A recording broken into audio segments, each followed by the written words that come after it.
Qualify করতে হলে জেতার কোনো বিকল্প নাই অ্যান্টিগা ফ্যালকনসের। আর ফ্যালকনসের জার্সিতে প্রতিনিধিত্ব করছে সিপিএলের সাকিব আল হাসান।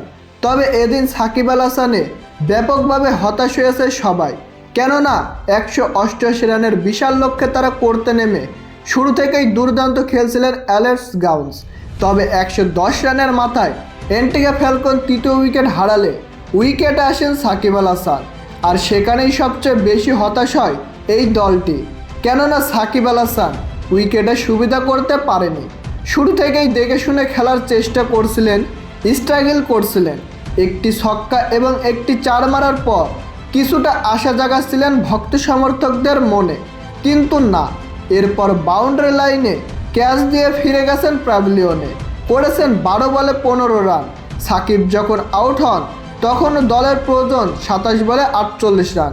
এমন একটা গুরুত্বপূর্ণ ম্যাচে সাকিবের এমন পারফরমেন্স দারুণভাবে হতাশ হন দলটির কোচ, হতাশ হয়েছেন দর্শকরা সহ কোচিং স্টাফরা পর্যন্ত।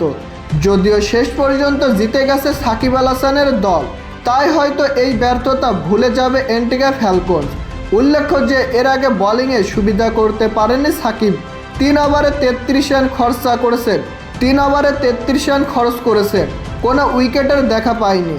তো প্রিয় দর্শক, সাকিবের এমন পারফরমেন্স আপনারা কিভাবে দেখছেন তা জানিয়ে দিন আমাদের কমেন্ট বক্সে।